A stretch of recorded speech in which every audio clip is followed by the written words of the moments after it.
Hello friends, मेरे channel पे आप सभी का स्वागत है। मेरी आज की कहानी है क्यों ज़रूरी है घर में बड़े बुज़ुर्गों की उपस्थिति। ये एक बहुत ही हार्ट टचिंग स्टोरी है।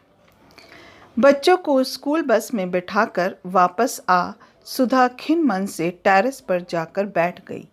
सुहावना मौसम, हल्के बादल और पक्षियों का मधुर गान कुछ भी उसके मन को वह सुकून नहीं दे पा रहे थे जो वो अपने पिछले शहर के घर में छोड़ आई थी। सुधा की इधर उधर दौड़ती सरसरी नजरें थोड़ी दूर एक पेड़ की ओट में खड़ी बुढ़िया पर ठहर गई।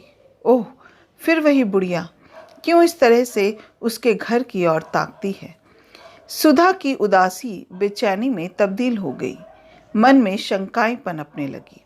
इससे पहले भी सुधा उस बुढ़िया को कई बार नोटिस कर चुकी थी। 2 महीने हो गए थे सुधा को पूना से गुड़गांव शिफ्ट हुए, मगर अभी तक एडजस्ट नहीं हो पाई थी। पति मोहित का बड़े ही शॉर्ट नोटिस पर तबादला हुआ था। वो तो आते ही अपने काम और ऑफिशियल टूर में व्यस्त हो गए। छोटी शैली का तो पहली क्लास में आराम से एडमिशन हो गया, मगर सोनू को बड़ी मुश्किल से 5वीं क्लास के मिड सेशन में एडमिशन मिला। वो दोनों भी धीरे धीरे रूटीन में आ रहे थे, लेकिन सुधा उसकी स्थिति तो जड़ से उखाड़कर दूसरी ज़मीन पर रोपे गए पेड़ जैसी हो गई थी, जो अभी भी नई ज़मीन नहीं पकड़ पा रही थी। सब कुछ कितना सुव्यवस्थित चल रहा था पूना में। उसकी अच्छी जॉब थी, घर संभालने के लिए अच्छी मेड थी, जिसके भरोसे वह घर और रसोई छोड़कर सुकून से ऑफिस चली जाती थी। घर के पास ही बच्चों के लिए एक अच्छा सा डे केयर भी था। स्कूल के बाद दोनों बच्चे शाम को उसके ऑफिस से लौटने तक वही रहते। लाइफ बिल्कुल सेट थी, मगर मोहित के एक तबादले की वजह से सब गड़बड़ हो गया। यहाँ ना आसपास कोई अच्छा डे केयर है और ना ही कोई भरोसे लायक मेड ही मिल रही है। उसका करियर तो चौपट ही समझो। और इतनी टेंशन के बीच ये विचित्र बुढ़िया कहीं छुपकर घर की टोह तो नहीं ले रही। वैसे भी इस इलाके में चोरी और फिरौती के लिए बच्चों का अपहरण कोई नई बात नहीं है। सोचते सोचते सुधा परेशान हो उठी। 2 दिन बाद मोहित टूर से वापस आए तो सुधा ने उस बुढ़िया के बारे में बताया। मोहित को भी कुछ चिंता हुई। ठीक है, अगली बार कुछ ऐसा हो तो वॉचमैन को बोलना, वो उसका ध्यान रखेगा, वरना फिर देखते हैं पुलिस कंप्लेंट कर सकते हैं। कुछ दिन ऐसे ही गुजर गए। सुधा का घर को दोबारा ढर्रे पर लाकर नौकरी करने का संघर्ष जारी था, पर इससे बाहर आने की कोई सूरत नजर नहीं आ रही थी। एक दिन सुबह सुधा ने टेरेस से देखा वॉचमैन उस बुढ़िया के साथ उनके मेन गेट पर आया हुआ था। मोहित उससे कुछ बात कर रहे थे। पास से देखने पर उस बुढ़िया की सूरत कुछ जानी पहचानी सी लग रही थी। सुधा को लगा उसने ये चेहरा कहीं और भी देखा है, मगर कुछ याद नहीं आ रहा था। बात करते मोहित घर के अंदर आ गए और वह बुढ़िया मेन गेट पर ही खड़ी रही। अरे, ये तो वही बुढ़िया है जिसके बारे में मैंने आपको बताया था। ये यहाँ क्यों आई है? सुधा ने चिंतित स्वर में मोहित से पूछा। बताऊंगा तो आश्चर्यचकित रह जाओगी। जैसा तुम उनके बारे में सोच रही थी वैसा कुछ भी नहीं है। जानती हो वो कौन है? सुधा का विस्मित चेहरा आगे की बात सुनने को बेकरार था। वो उस घर की पुरानी मालकिन है। क्या? मगर ये घर तो हमने मिस्टर शांतनु से खरीदा है। ये लाचार बेबस बुढ़िया उसी शांतनु की अभागी माँ है, जिसने पहले धोखे से सब कुछ अपने नाम करा लिया और फिर ये घर हमें बेचकर विदेश चला गया, अपनी बूढ़ी माँ गायत्री देवी को एक वृद्धाश्रम में छोड़कर। छी, कितना कमीना इंसान है। देखने में तो बड़ा शरीफ लग रहा था। मोहित का चेहरा वितृष्णा से भर उठा। वही सुधा याददाश्त पर कुछ जोर डाल रही थी। हाँ, याद आया। स्टोर रूम की सफाई करते हुए इस घर की पुरानी नेम प्लेट मिली थी। उस पर गायत्री निवास लिखा था। वहीं एक राशि ठाट बाट वाली महिला की एक पुरानी फोटो भी थी। उसका चेहरा भी इस बुढ़िया से मिलता था। तभी मुझे लगा था कि इसे कहीं देखा है, मगर अब ये यहाँ क्यों आई है? क्या घर वापस लेने? पर हमने तो इसे पूरी कीमत देकर खरीदा है। सुधा चिंतित हो उठी। नहीं नहीं, आज इनके पति की पहली बरसी है। ये उस कमरे में दिया जलाकर प्रार्थना करना चाहती है जहां उन्होंने अंतिम सांस ली थी। इससे क्या होगा? मुझे तो इन बातों में कोई विश्वास नहीं। तुम्हें ना सही उन्हें तो है, और अगर हमारी यहाँ से उन्हें थोड़ी सी खुशी मिल जाती है तो हमारा क्या घट जाएगा। ठीक है, आप उन्हें बुला लीजिए। अनमने मन से ही सही, मगर सुधा ने हाँ कर दी। गायत्री देवी अंदर आ गई। क्षीण काया, तन पर पुरानी सूती धोती, बड़ी बड़ी आंखों के कोरों में कुछ जमे कुछ पिघले से आंसू। अंदर आकर उन्होंने मोहित और सुधा को ढेरों आशीर्वाद दिए। नजरें भर भर कर उस पराए घर को देख रही थी जो कभी उनका अपना था। आंखों में कितनी स्मृतियाँ, कितने सुख और कितने ही दुख एक साथ तैर आए थे। वो ऊपर वाले कमरे में गई। कुछ देर आंख बंद कर बैठी रही। बंद आंखें लगातार रिस रही थी। फिर उन्होंने दिया जलाया, प्रार्थना की और फिर वापस से दोनों को आशीर्वाद देते हुए कहने लगी, मैं इस घर में दुल्हन बनकर आई थी। सोचा था अर्थी पर ही जाऊंगी, मगर स्वर भरा आया था। यही कमरा था मेरा। कितने साल हंसी खुशी बिताए हैं यहाँ अपनों के साथ, मगर शांतनु के पिता के जाते ही आंखें पुनः भर आई।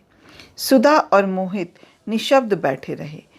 थोड़ी देर घर से जुड़ी बातें कर गायत्री देवी भारी कदमों से उठी और चलने लगी। पैर जैसे उस घर की चौखट छोड़ने को तैयार ही ना थे, पर जाना तो था ही। उनकी इस हालत को वो दोनों भी महसूस कर रहे थे। आप जरा बैठिए, मैं अभी आती हूँ। सुधा गायत्री देवी को रोककर कमरे से बाहर चली गई और इशारे से मोहित को भी बाहर बुलाकर कहने लगी, सुनिए, मुझे एक बड़ा अच्छा आइडिया आया है जिससे हमारी लाइफ भी सुधर जाएगी और इनके टूटे दिल को भी आराम मिल जाएगा। क्यों ना हम इन्हें यहीं रख ले? अकेली है, बेसहारा है और इस घर में इनकी जान बसी है।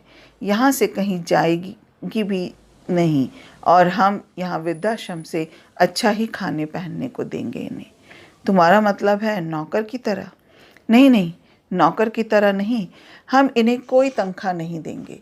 काम के लिए तो मेड भी है। बस ये घर पर रहेंगी तो घर के आदमी की तरह मेड पर आने जाने वालों पर नज़र रख सकेंगी, बच्चों को देख संभाल सकेंगी। ये घर पर रहेंगी तो मैं भी आराम से नौकरी पर जा सकूंगी। मुझे भी पीछे से घर की बच्चों के खाने पीने की टेंशन नहीं रहेगी। आइडिया तो अच्छा है, पर क्या ये मान जाएंगी? क्यों नहीं, हम इन्हें उस घर में रहने का मौका दे रहे हैं जिसमें उनके प्राण बसे हैं, जिसे ये छुप छुप कर देखा करती है। और अगर कहीं मालकिन बन घर पर अपना हक जमाने लगी तो क्या निकाल बाहर करेंगे? घर तो हमारे नाम ही है। ये बुढ़िया क्या कर सकती है? ठीक है, तुम बात करके देखो। मोहित ने सहमति जताई। सुधा ने संभल कर बोलना शुरू किया, देखिए, अगर आप चाहें तो यहाँ रह सकती है। बुढ़िया की आंखें इस अप्रत्याशित प्रस्ताव से चमक उठी। क्या वाकई वो इस घर में रह सकती है? लेकिन फिर बुझ गई। आज के ज़माने में जहाँ सगे बेटे ने ही उन्हें घर से ये कहते हुए बेदखल कर दिया कि अकेले बड़े घर में रहने से अच्छा उनके लिए वृद्धाश्रम में रहना होगा, वहाँ ये पराए लोग उसे बिना किसी स्वार्थ के क्यों रखेंगे? नहीं नहीं, आपको नाहक ही परेशानी होगी। परेशानी कैसी? इतना बड़ा घर है और आपके रहने से हमें भी आराम हो जाएगा। हालांकि दुनियादारी के कटु अनुभवों से गुजर चुकी गायत्री देवी सुधा की आंखों में छिपी मंशा समझ गई, मगर उस घर में रहने के मुंह में वो मना ना कर सकी। गायत्री देवी उनके साथ रहने आ गई और आते ही उनके सधे हुए अनुभवी हाथों ने घर की जिम्मेदारी बखूबी संभाल ली। सभी उन्हें अम्मा कहकर ही बुलाते। हर काम उनकी निगरानी में सुचारू रूप से चलने लगा। घर की जिम्मेदारी से बेफिक्र होकर सुधा ने भी नौकरी ज्वाइन कर ली। साल भर कैसे बीत गया पता ही नहीं चला। अम्मा सुबह दोनों बच्चों को उठाती, तैयार करती, मान मनुहार कर खिलाती और स्कूल बस तक छोड़ती। फिर किसी कुशल प्रबंधक की तरह अपनी देख रेख में बाई से सारा काम कराती। रसोई का वो स्वयं खास ध्यान रखने लगी। खासकर बच्चों के स्कूल से आने के वक्त वो नित नए स्वादिष्ट और पौष्टिक व्यंजन तैयार कर देती। सुधा भी हैरान थी कि जो बच्चे चिप्स और पिज़्ज़ा के अलावा कुछ भी मन से ना खाते थे, वे उनके बनाए व्यंजन खुशी खुशी खाने लगे थे। बच्चे अम्मा से बेहद घुल मिल गए थे। उनकी कहानियों के लालच में कभी देर तक टीवी से चिपके रहने वाले बच्चे उनकी हर बात मानने लगे। समय से खाना पीना और होमवर्क निपटाकर बिस्तर में पहुंच जाते। अम्मा अपनी कहानियों से बच्चों में एक और जहां अच्छे संस्कार डाल रही थी, वहीं हर वक्त टीवी देखने की बुरी आदत से भी दूर ले जा रही थी। सुधा और मोहित बच्चों में आए सुखद परिवर्तन को देखकर अभिभूत थे, क्योंकि उन दोनों के पास तो कभी बच्चों के पास बैठ बातें करने का भी समय नहीं होता था। पहली बार सुधा ने महसूस किया कि घर में किसी बड़े बुजुर्ग की उपस्थिति, नानी दादी का प्यार बच्चों पर कितना सकारात्मक प्रभाव डालता है। उसके बच्चे तो शुरू से ही इस सुख से वंचित रहे, क्योंकि उनके जन्म से पहले ही उनकी नानी और दादी दोनों गुजर चुकी थी। आज सुधा का जन्मदिन था। मोहित और सुधा ने ऑफिस से थोड़ा जल्दी निकलकर बाहर डिनर करने का प्लान बनाया था। सोचा था बच्चों को अम्मा संभाल लेगी, मगर घर में घुसते ही दोनों हैरान रह गए। बच्चों ने घर को गुब्बारों और झालरों से सजाया हुआ था। वहीं अम्मा ने सुधा की मनपसंद डिशेस और केक बनाए हुए थे। इस सरप्राइज बर्थडे पार्टी, बच्चों के उत्साह और अम्मा की मेहनत से सुधा अभिभूत हो उठी और उसकी आंखें भर आई। इस तरह के वीआईपी ट्रीटमेंट की उसे आदत नहीं थी और इससे पहले बच्चों ने कभी उसके लिए ऐसा कुछ खास किया भी नहीं था। बच्चे दौड़कर सुधा के पास आ गए और जन्मदिन की बधाई देते हुए पूछा, आपको हमारा सरप्राइज कैसा लगा? बहुत अच्छा, इतना अच्छा कि क्या बताऊं, कहते हुए उसने बच्चों को बाहों में भरकर चूम लिया। हमें पता था आपको अच्छा लगेगा।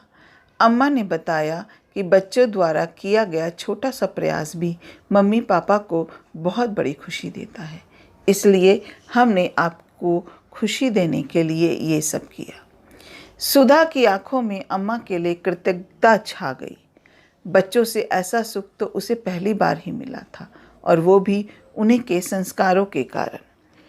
केक कटने के बाद गायत्री देवी ने अपने पल्लू में बंधी लाल रुमाल में लिपटी एक चीज़ निकाली और सुधा की ओर बढ़ा दी। ये क्या है अम्मा? तुम्हारे जन्मदिन का उपहार। सुधा ने खोल कर देखा तो रुमाल में सोने की चेन थी। वो चौंक पड़ी। ये तो सोने की मालूम होती है। हाँ बेटी, सोने की ही है। बहुत मन था कि तुम्हारे जन्मदिन पर तुम्हें कोई तोहफा दूं। कुछ और तो नहीं है मेरे पास, बस यही एक चेन है जिसे संभाल कर रखा था। मैं अब इसका क्या करूँगी? तुम पहनना, तुम पर बहुत अच्छी लगेगी। सुधा की अंतरात्मा उसे कचोटने लगी, जिसे उसने लाचार बुढ़िया समझकर स्वार्थ से तत्पर हो अपने यहाँ आश्रय दिया। उनका इतना बड़ा दिल कि अपने पास बचे इकलौते स्वर्ण धन को भी वह उसे सहज ही दे रही है। नहीं अम्मा, मैं इसे नहीं ले सकती। ले बेटी, एक माँ का आशीर्वाद समझ कर रख ले। मेरी तो उम्र भी हो चली, क्या पता तेरे अगले जन्मदिन पर तुझे कुछ देने के लिए मैं रहूं भी या ना रहूं। नहीं अम्मा, ऐसा मत कहिए। ईश्वर आपका साया हमारे सिर पर सदा बनाए रखे। कहकर सुधा उनसे ऐसे लिपट गई जैसे बरसों बाद कोई बिछड़ी बेटी अपनी माँ से मिल रही हो।